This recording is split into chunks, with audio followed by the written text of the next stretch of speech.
Hey guys, welcome back to my channel. Don't forget to like, comment, share and subscribe guys. And before watching the video, please guys give me a thumbs up, please. And thank you guys so much that's been supporting my channel so far. I really do appreciate it.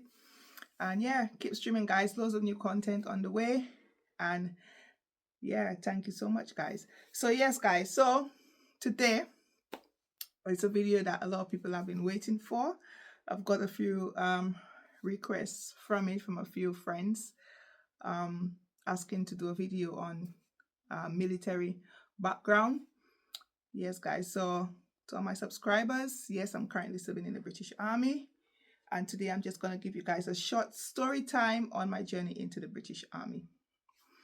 So guys, my process joining the army was a little bit different from, I would say, the newcomers that's joining the army now. So basically, I joined the army from St. Lucia, which is where I'm from, the island that I was born. So yes, I joined the army from St. Lucia. So in 2008, the army came over to the Caribbean islands, and in fact, prior to that, I applied to join the Navy, but my mom, for some reason, she wasn't too keen on me going into the Navy because, I don't know, she had, Caribbean moms, they're like, oh, she's like, that thing about you being on sea 24/7, blah, blah, blah. And it was just on and on. And then I heard that the British Army is coming over to recruit. So I was like, okay, yeah, it's my perfect opportunity now to at least give it a go, you get me? So in 2008, they came across to St. Lucia. Bearing in mind, I had the package from the Navy that they sent me already to like fill in the forms and, get the information across to them. But since my mom kind of like put me off, I just put it to one side and just focus on trying to join the army when I heard they were coming to the Caribbean to recruit. So they landed in St. Lucia in 2008. And that's where they were doing the selection and the medicals. So basically, I heard about them coming over. I decided to apply. So I got through with my application with them. And I think they were based, the recruiting was based to the north of the island, like in the city. So that's where everyone that got through at the time had to come and do the interviews and medicals. So the first step was your interview. So guys, I'm going like back almost 15 years now. So I might miss out stuff. So just bear with me.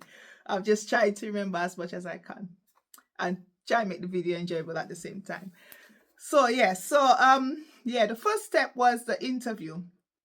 So I went to the interview. I can't remember where exactly it was, but I know there was in the city somewhere. If it's Castries or Grosile, one of the two.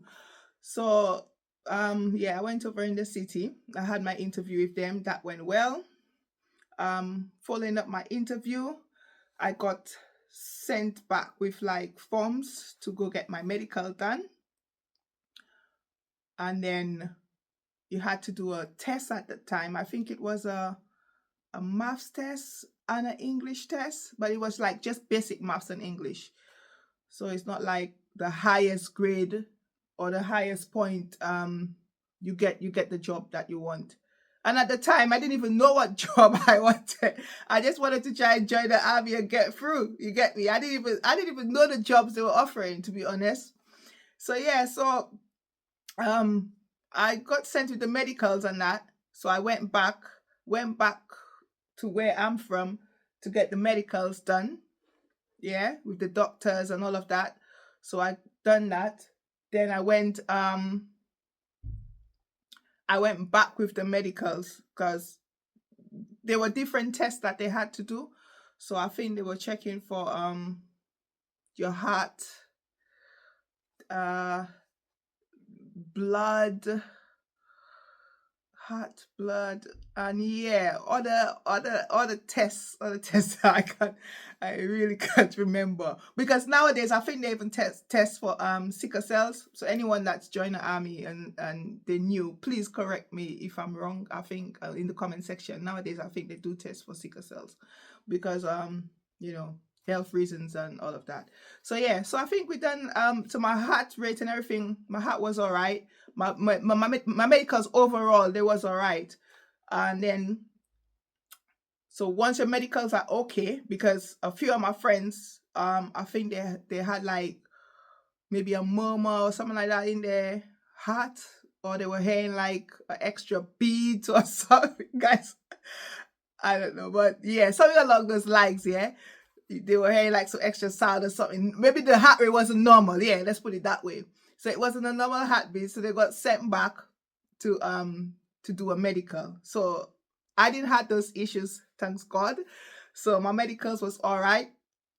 So once your medicals is all right, now you move on to the next part, which is yeah, your maths and English test.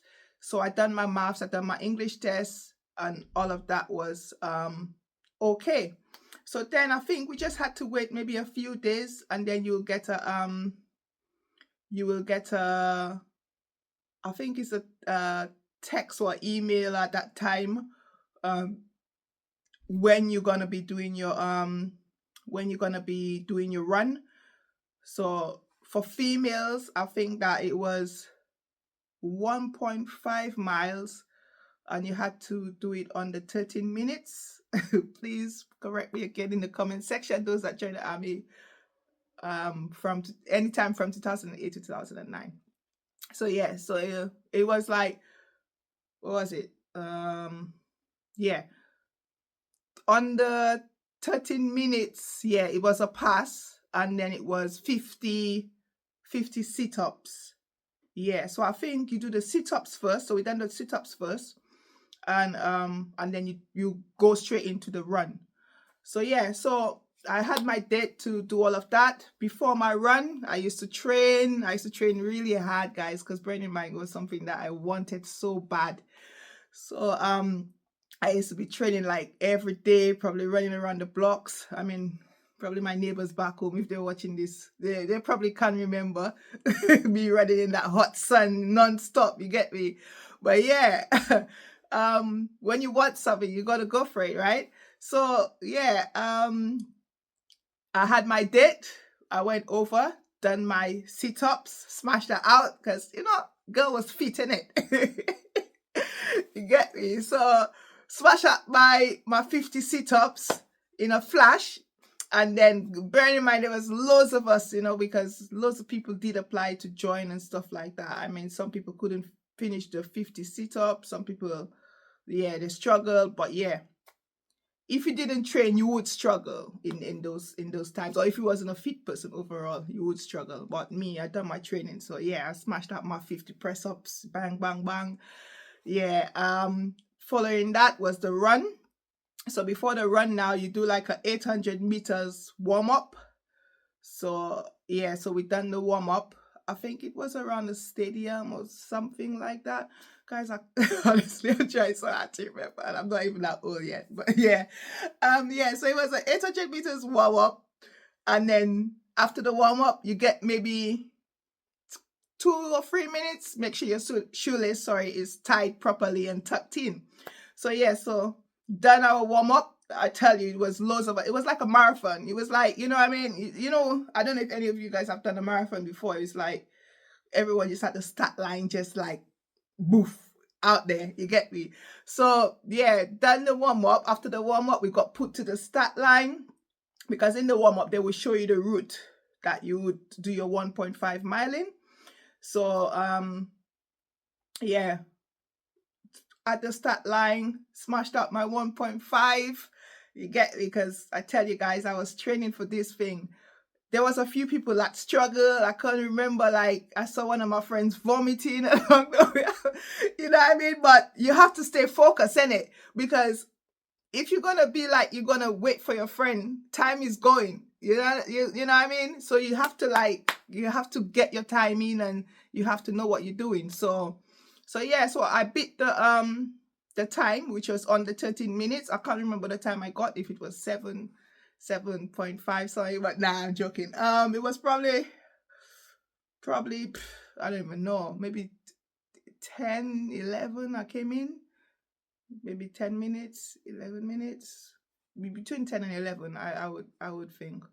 But yeah, so beat the time, and then if you beat the time, you got put to one side if you pass, and then those that didn't make it, obviously they get put to a different side. So yeah, I was on the side that everyone passed, and I think they took us to a room.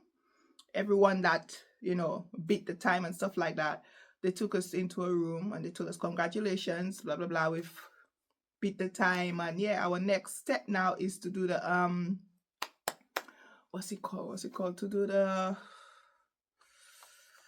oh my god, I can't I can't believe I can't remember the name. Is to do like the assessment bit with your teams. I forgot the name for it, to be honest.